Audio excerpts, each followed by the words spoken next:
Assalamualaikum warahmatullahi wabarakatuh. Alhamdulillahilladzi bi ni'matihi tatimmus shalihat. Wassalatu wassalamu ala nabiyyina Muhammadin wa ala alihi wa sahbihi wa man tabi'ahum bi ihsanin ila yaumiddin, amma ba'd. Allahumma 'allimna ma yanfa'una وانفعنا بما علمتنا وزدنا علما والتقى والصلاح اللهم فقهنا في الدين وعلمنا التأويل اللهم لا سهل إلا ما جعلته سهلا وأنت تجعل الحزن إذا شئت سهلا.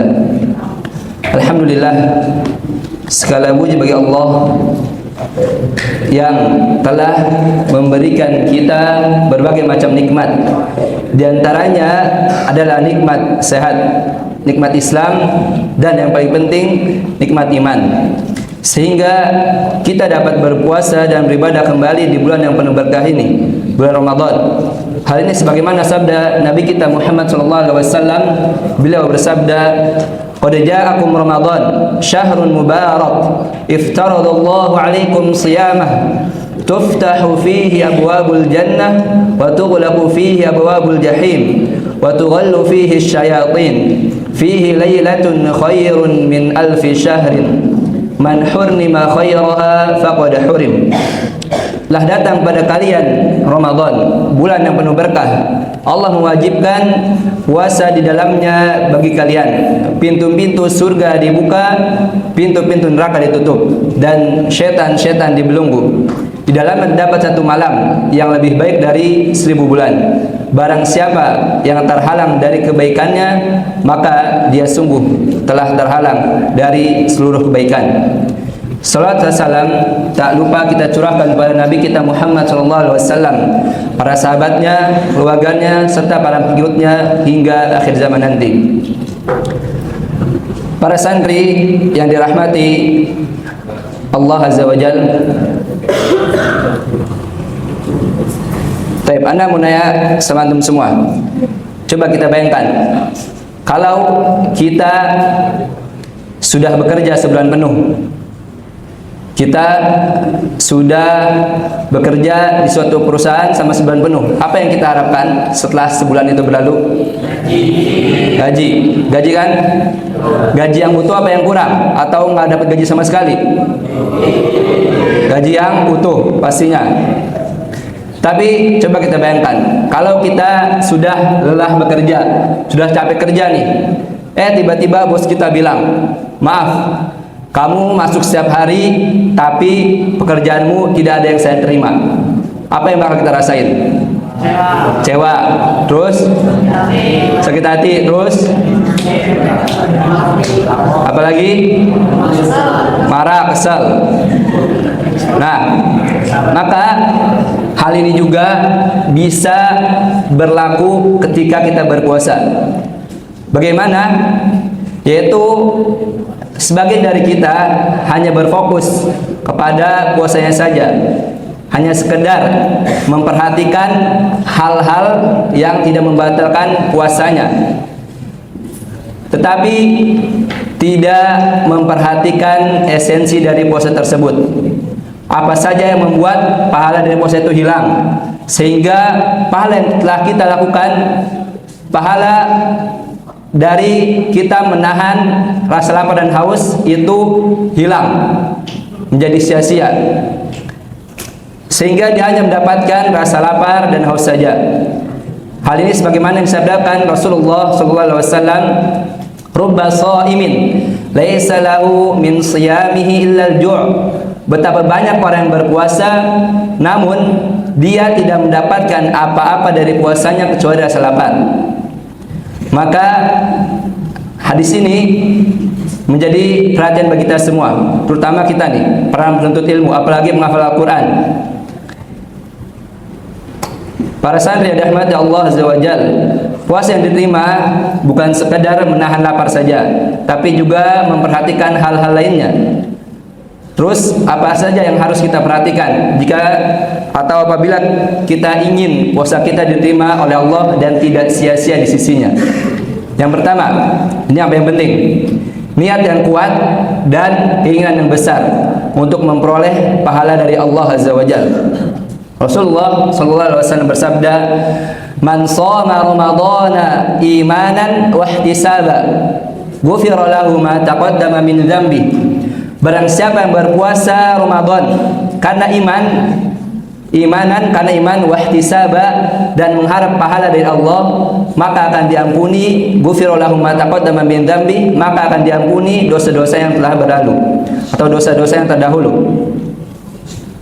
Berkata Imam Al-Khattabi dalam menjelaskan atau mensyarahkan hadis ini, sabda Rasulullah, imanan wa ihtisaba, artinya dengan niat dan tekad yang kuat, yaitu seseorang berpuasa dengan dasar membenarkan kewajiban puasa tersebut berasal dari Rabb-Nya, yaitu Allah Azza wa Jalla, bukan karena tradisi, bukan karena ikut-ikutan, apalagi karena terpaksa atau karena ingin karena bakal misalkan kalau dia puasa dia akan mendapatkan sesuatu, bukan, tapi karena iman, yaitu benar-benar diyakini bahwa puasa ini tuh datang dari Allah, perintah Allah langsung.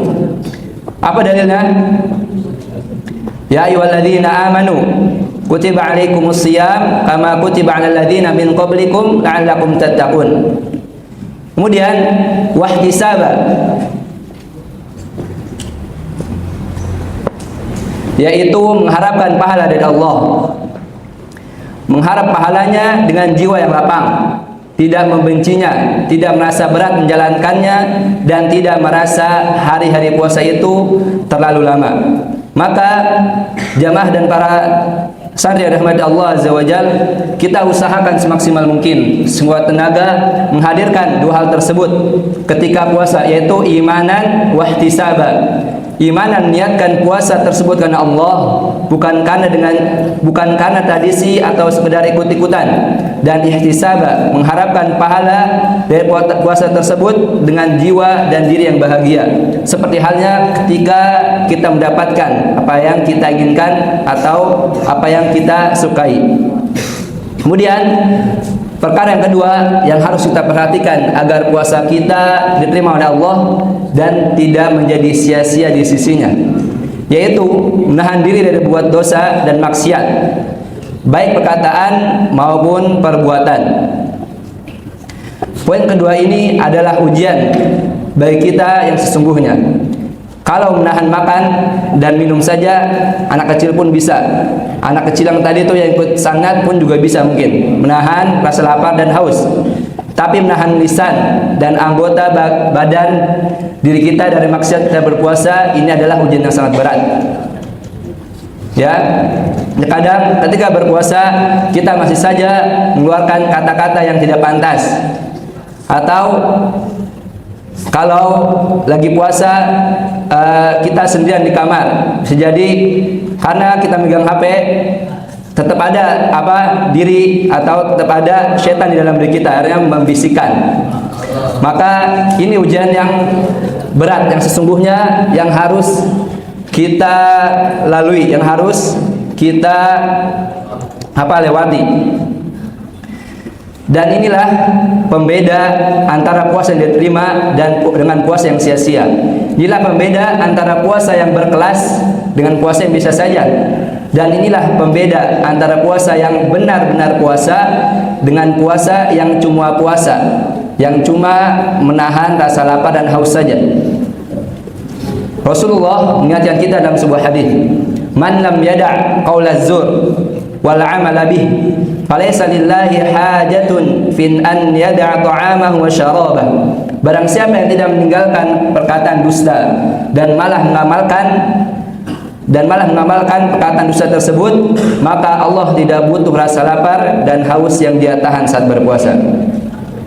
Hadis ini menjelaskan bahwa berpuasa tidak hanya menahan diri dari lapar dan haus, tapi juga menahan diri dari perkataan yang buruk, baik perkataan dusta, kasar, kotor, apalagi ghibah. Juga puasa menahan diri dari perbuatan yang buruk, menahan diri dari hal-hal atau perkara-perkara, perbuatan-perbuatan yang mendatangkan kemurkaan Allah Azza wa Jalla. Jika seseorang berpuasa tidak bisa menahan dirinya dari hal tersebut, maka Allah tidak butuh rasa lapar dan haus yang dia tahan saat berpuasa. Nah, ini bisa diperhatiin di sini. Makna hadis ini bukanlah perintah bagi seseorang. Kan di situ kan barang siapa yang tidak meninggalkan perkataan dusta dan mengamalkannya, maka Allah tidak butuh rasa lapar dan haus yang dia tahan saat berpuasa. Maksudnya di sini bukan berarti perintah untuk membatalkan puasa, enggak.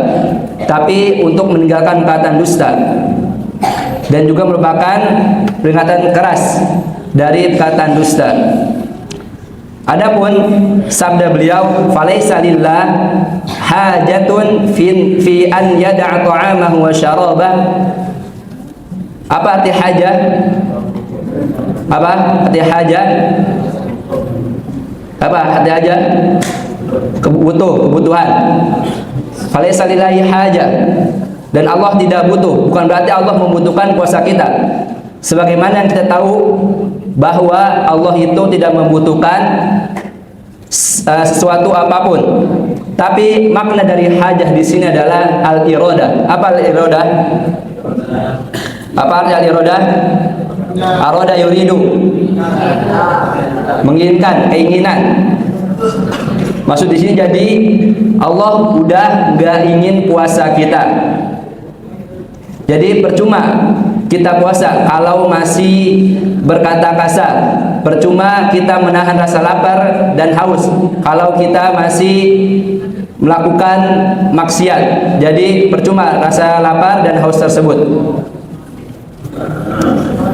Ada apa?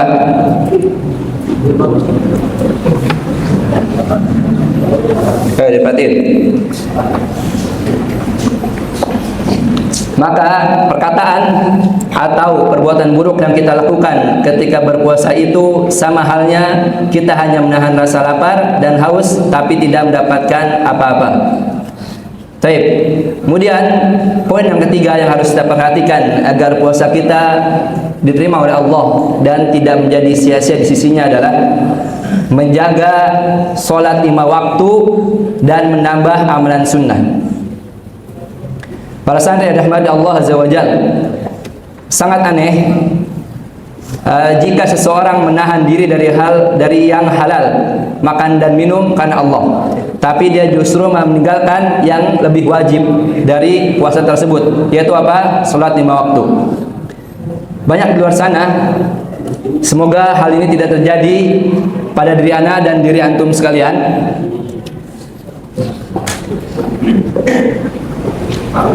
Dia seseorang habis sahur dia langsung tidur, jadi nggak sholat subuh. Akhirnya dia tidur seharian.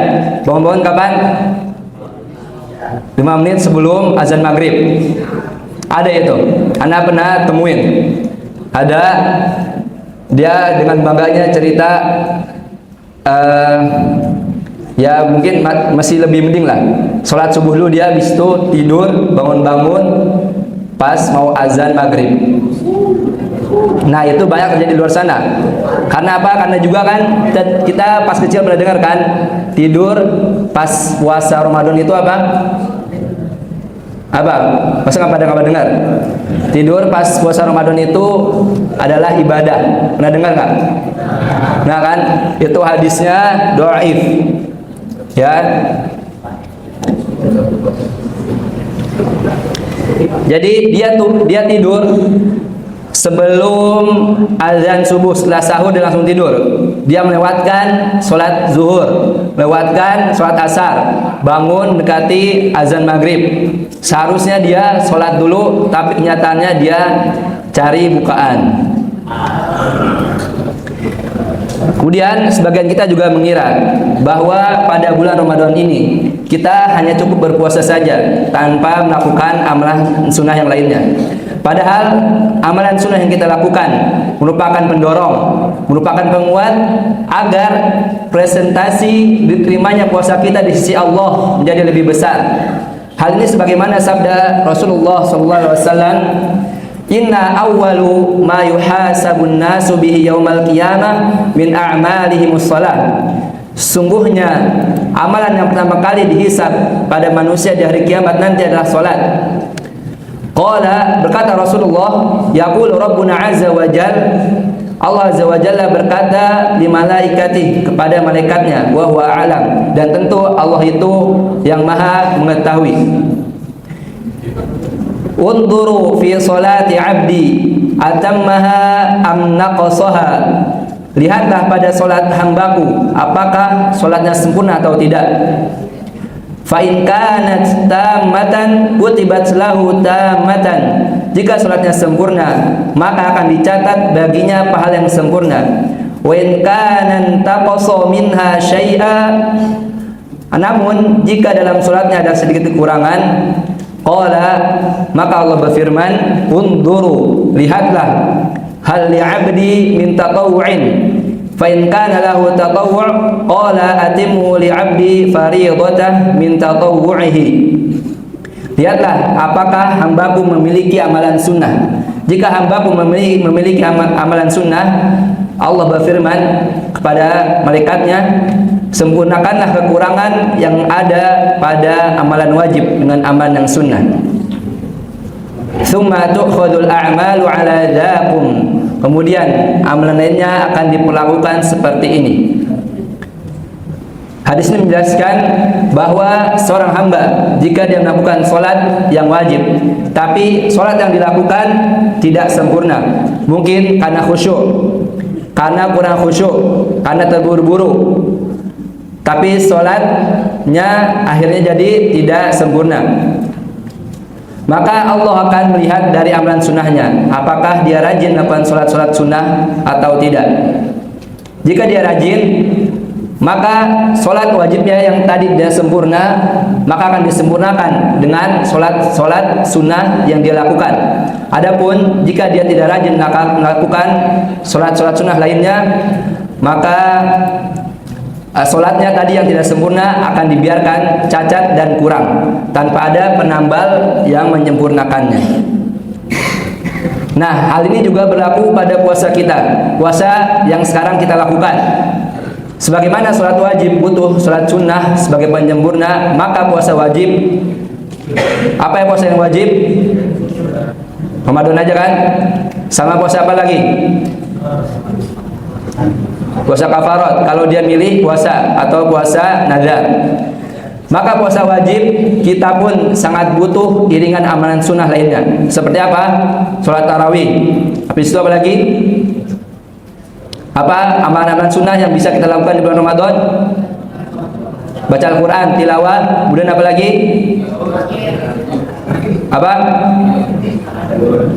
Tahajud, itu masuk ke sholat tarawih. Habis itu sedekah dan lain-lainnya. Tanpa itu semua, puasa kita yang kita lakukan sekarang akan dikhawatirkan itu bolong, enggak sempurna, penuh kekurangan, dan tidak memiliki bobot yang kuat di hadapan Allah Azza wa Jalla. Baik, kemudian perkara yang keempat yang harus kita perhatikan adalah takut akan tidak diterimanya puasa yang kita lakukan. Para sahabat yang dirahmati Allah Azza wa Jalla, mungkin sebagian kita ada yang merasa sudah hebat, sudah merasa cukup karena sudah berpuasa, sudah tarawih, sudah khatam Al-Quran. Namun poin yang keempat ini justru mengajarkan kita untuk rendah hati, yaitu adanya rasa takut kalau amalan kita tidak diterima. Nah, dahulu para sahabat dan generasi salafus salih setelah Ramadan usai, mereka banyak-banyak berdoa agar puasa dan amalan kebaikan yang mereka lakukan di bulan Ramadan itu diterima oleh Allah. Mengapa? Karena Allah tahu amalan-amalan yang dilakukan itu diterima dari orang-orang yang bertakwa. Sebagaimana firman Allah, innama yataqabbalullahu minal muttaqin. Sungguhnya Allah hanya menerima amal dari orang-orang yang bertakwa.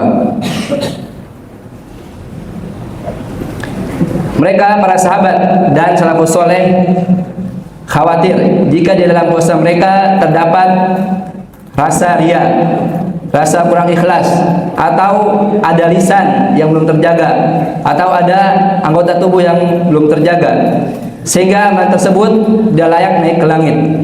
Jadi puasa yang diterima adalah puasa yang tidak memunculkan kesombongan, tidak memunculkan ujub, bangga diri, melainkan memunculkan rasa harap dan takut pada Allah Azza wa Jalla. Maka kita, apalagi sebagai penuntut ilmu, harus memiliki rasa takut ini. Rasa takut akan tidak diterimanya amal perbuatan kita, apalagi puasa yang kita lakukan ini. Karena dengan rasa takut ini juga akan melahirkan, memunculkan, menimbulkan sifat apa? Muraqabah dan muhasabah. Apa itu muraqabah? Apa itu muraqabah? Sifat merasa diawasi oleh Allah. Muhasabah, apa itu sifat muhasabah? Introspeksi diri. Nah, dari rasa takut ini akan memunculkan dua sifat tersebut.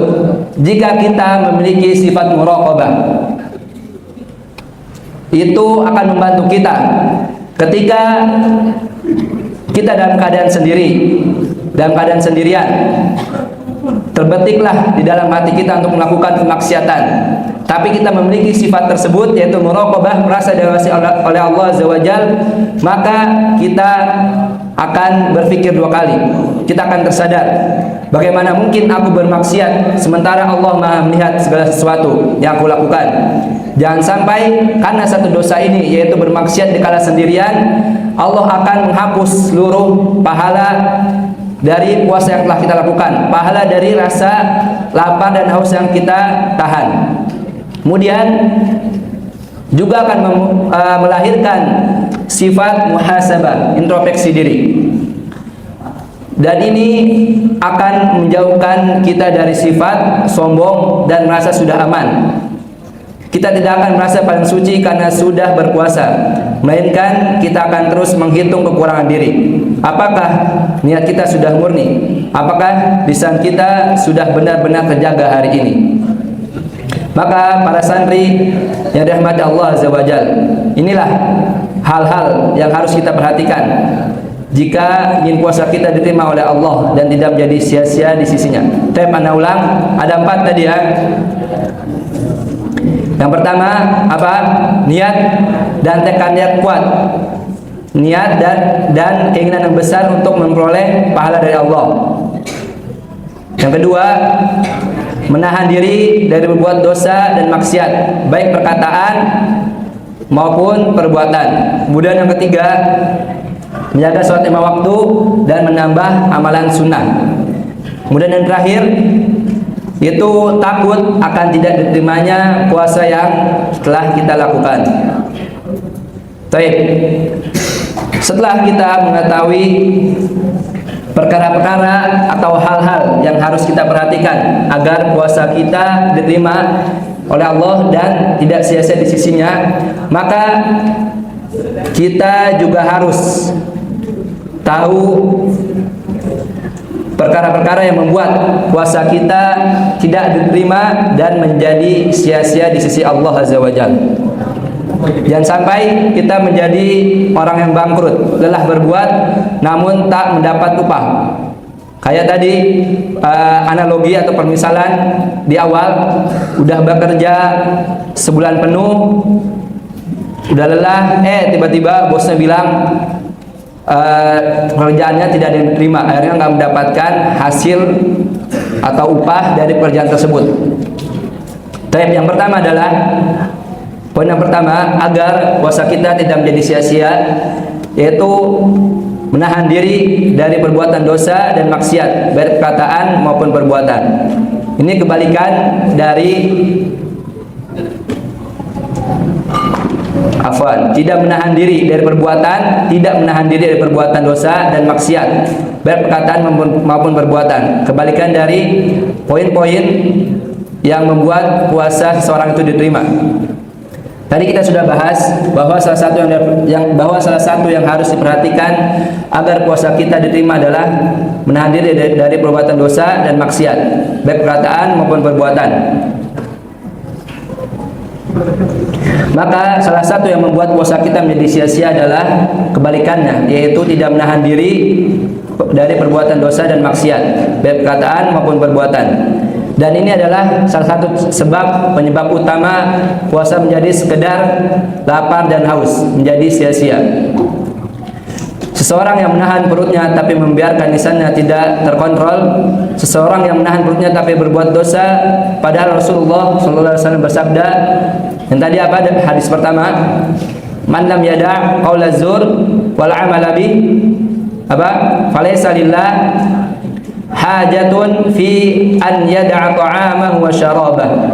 Barang siapa yang tidak meninggalkan perbuatan dusta dan malah mengamalkannya, maka Allah tidak butuh rasa lapar dan haus yang dia tahan. Dan juga Rasulullah juga mengingatkan kita, as-siyamu junnatun fala yarfath wala yajhal wa in imru'un qatalahu aw syatamahu falyaqul inni shaimun marratain. Puasa as-siyamu junnah, puasa adalah perisai. Fala yarfath, maka janganlah dia berkata kotor. Fala yarfath, maka janganlah dia berkata kotor. Wala yajhal, dan janganlah dia berbuat hal yang bodoh, yaitu marah atau berbuat keributan. Wa in imru'un qatalahu aw syatamahu, jika seseorang memeranginya atau mencacinya, falyaqul inni shaimun marratain, maka katakanlah sebanyak 2 kali, aku sedang berpuasa. Jadi jika ada teman kita yang menzolimi kita atau bahkan memukul kita sedangkan kita sedang berpuasa, maka kita harus menahannya. Biarkan Allah yang membalas dia, ya. Dan ingat, ada kesempatan di situ. Doa antara orang terzolimi itu tidak ada pembatasnya. Baik, memang, dan kita semua sudah tahu bahwa perkataan kotor, perkataan yang kasar, perkataan yang jorok, perkataan yang dusta, atau perbuatan yang buruk itu tidak membatalkan puasa kita. Ya, kita semua sudah tahu itu. Namun semua hal tersebut menghapuskan pahalanya secara total, pahala kita berpuasa. Maka hendaknya kita memperhatikan lisan dan anggota tubuh kita agar saat di waktu yang berkah ini kita gunakan 2 hal tersebut, yaitu lisan dan anggota tubuh kita untuk melakukan hal-hal yang mendatangkan ridho Allah Azza wa Jalla. Kemudian poin yang kedua yang membuat puasa kita menjadi sia-sia adalah yaitu berpuasa karena niat yang salah, riya dan sum'ah. Apa itu riya? Apa? Ingin dilihat orang lain. Apa itu sum'ah? Ingin didengar oleh orang lain. Nah, riya dan sum'ah ini adalah syirik kecil yang menghapus seluruh nilai ibadah. Berpuasa agar dianggap orang yang soleh, agar dipuji rajin, atau hanya sekedar mengikuti tren sosial, FOMO, ya.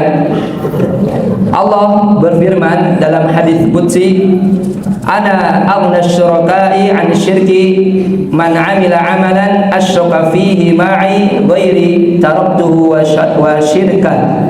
Aku adalah zat yang paling tidak butuh kepada sekutu.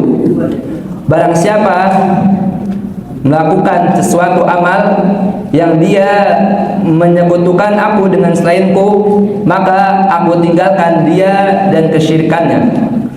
Aku tinggalkan dia bisa berupa aku tinggalkan pahala yang telah dilakukan, jadi terhapus, dan kesyirikannya, yaitu sekutunya tersebut. Puasa yang sia-sia adalah puasa yang dilakukan karena sungkan dengan orang lain, sungkan melihat lingkungannya pada puasa, atau karena malu pada teman di asramanya. Namun saat bersendirian atau sendiri dia tidak menjaga puasanya. Ini adalah bentuk tipu daya terhadap diri sendiri. Kemudian poin yang ketiga adalah berpuasa namun meninggalkan kewajiban yang lebih besar. Apa itu? Salat. Tadi kita sudah bahas ya, dia puasa namun tidur seharian sehingga meninggalkan salatnya. Padahal Rasulullah sudah pernah bersabda, "Inna awwalu ma yuhasabu bihil 'abdu yaumal qiyamah min 'amalihi salatuh. Fa in saluhat faqad aflaha wa anjah, wa in fasadat faqad khaba wa khasara." Sesungguhnya amal hamba yang pertama kali akan dihisab pada hari kiamat adalah salatnya. Jika salatnya baik, maka sungguh dia telah beruntung dan berhasil. Nah, jika salatnya baik, insya Allah seluruh amalan dia yang lainnya akan baik juga. Adapun jika salatnya rusak, maka dapat dipastikan amalan-amalan dia yang lain juga akan rusak, atau dia tidak pernah melakukan kewajiban yang lainnya. Salatnya aja udah bolong-bolong, apalagi puasanya. Ini ibarat seseorang yang ingin bangun rumah. Apa pertama kali yang dia bangun? Kalau bangun rumah, apa yang pertama kali dibangun? Pondasi. Bagaimana jika pondasinya bagus? Pondasinya kuat, maka rumahnya akan kuat dan bagus juga. Akan tapi sebaliknya, jika pondasinya rapuh, tidak kuat, jelek, maka rumahnya juga akan jelek, tidak kuat. Hal ini juga berlaku di sholat kita. Jika sholat kita bagus sebagai pondasi keimanan kita, maka amal-amalan yang lainnya juga insya Allah akan bagus. Adapun jika pondasinya saja sudah jelek, sholatnya sudah jelek, maka dapat dipastikan amalan-amalan lainnya juga akan jelek. Baik, para santri yang dirahmati Allah Azza wa Jalla. Nah, setelah kita mengetahui poin-poin atau perkara-perkara atau hal-hal dari apa saja yang membuat puasa kita diterima dan apa saja yang membuat puasa kita sia-sia, kita juga harus mengetahui atau muncul dalam diri kita sebuah pertanyaan. Sebuah pertanyaan, apakah ada tanda yang bisa kita rasakan? Bagaimana kita tahu bahwa puasa yang kita jalani dengan penuh lapar dan dahaga ini benar-benar diterima oleh Allah dan bukan sekedar menahan lapar dan haus yang tak bernilai?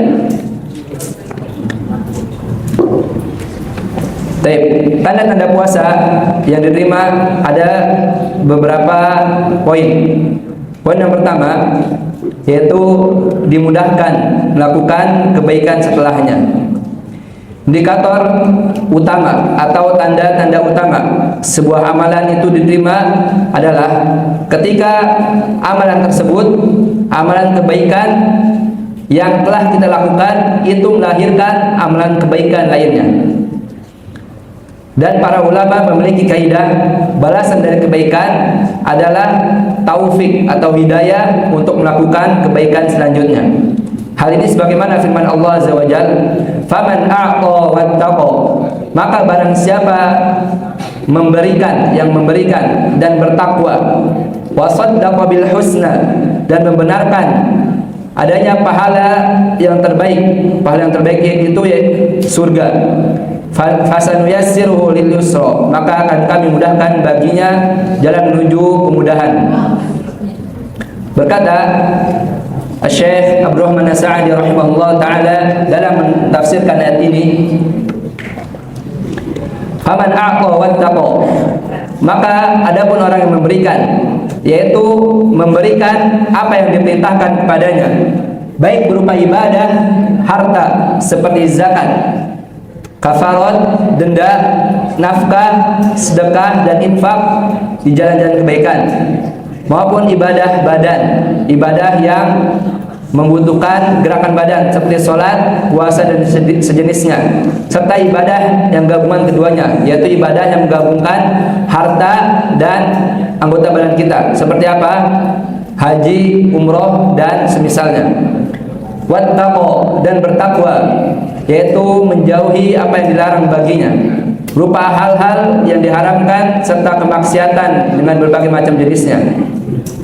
Wasaddaqa bil husna, dan membenarkan adanya pahala yang terbaik, yaitu membenarkan kalimat la ilaha illallah. Jadi selain dia melakukan amal solih, menjauhi apa-apa yang Allah larang, dia juga harus membenarkan kalimat la ilaha illallah, kalimat tauhid, kalimat syahadat, serta apa yang terkandung dalamnya berupa seluruh akidah agama, juga membenarkan balasan akhirat yang dijanjikan darinya. Fasanuyassiruhu lil yusra, apa balasannya? Maka kami kelak akan menyiapkan baginya jalan yang mudah, jalan yang mudah menuju kebaikan-kebaikan yang lain, yaitu kami mudahkan segala urusannya, kami jadikan baginya kemudahan untuk melakukan setiap kebaikan dan kemudahan baginya untuk meninggalkan setiap keburukan, karena dia telah menempuh sebab kemudahan, maka Allah pun memudahkan hal itu baginya. Kemudian poin yang kedua, ciri-ciri atau tanda-tanda bahwa amal kita atau puasa kita diterima adalah adanya perubahan karakter, adanya perubahan akhlak dalam diri kita. Karena tujuan utama puasa sebagaimana kita tahu adalah la'allakum tattaqun, agar kita bertakwa. Jika setelah puasa ini kita menjadi pribadi yang lebih baik, menjadi pribadi yang lebih takut pada Allah, menjadi pribadi yang lebih taat pada Allah, maka inilah ciri atau tanda bahwa puasa kita diterima oleh Allah.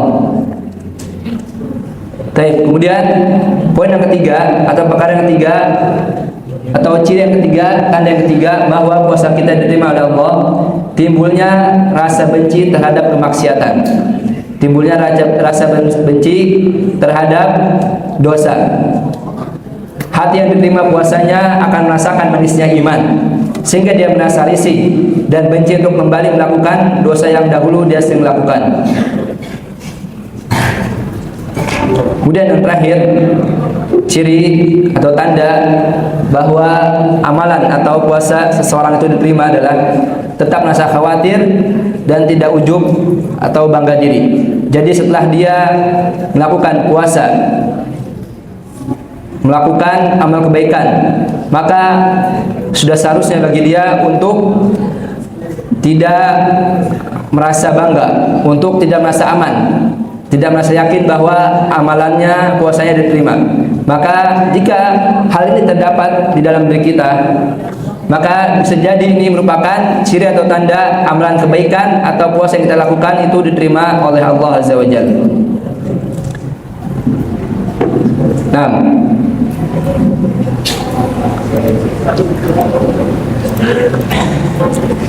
tapi sebelum kita tutup, Anda mau nanya, ada yang sudah selesai tilawahnya? Dan selesai? Barik. Sain barik. Davi dah.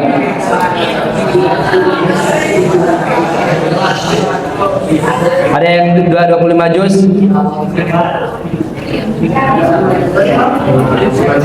Menjual. Ada 20 dah? Beda, insyaallah. Barakallahu fikum. Baik, setelah ini, atau besok aja. Besok siapa tadi? 4 orang ya? Bisa ke kantor besok. Baik. 25. Siapa yang tadi yang udah selesai? Barik. Yang 25 siapa? Serius. Coba coba angkat tangan.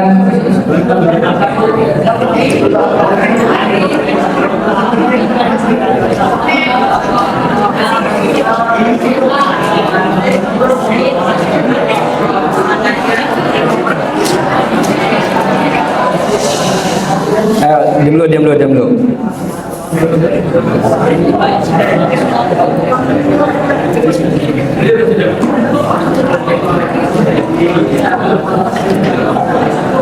Saya balik. Yang 25 tadi Rami, siapa lagi? Hanif. Siapa? Hamizat. Diam dulu. Biar orangnya sendiri yang ngomong. Siapa 25? Hanif, Syahdan, Najwan.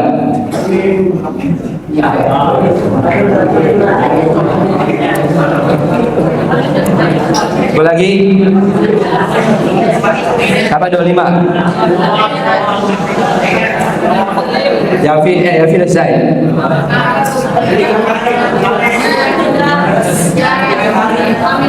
Mizan udah Mizan. Sebentar.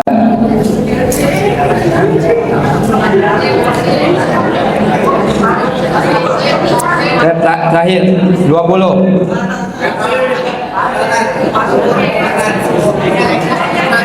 Siapa 20? Adit. Haidar. Siapa lagi 20? Alkut. Siapa lagi?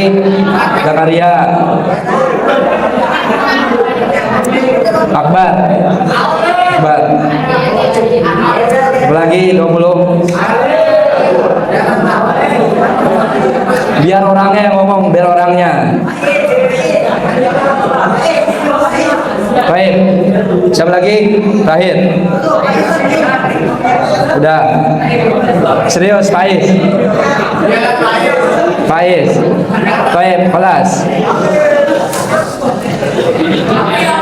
Ya kelas ya. Sudah pas waktunya 17.46. Taib hadza ma uridu an aqula lakum.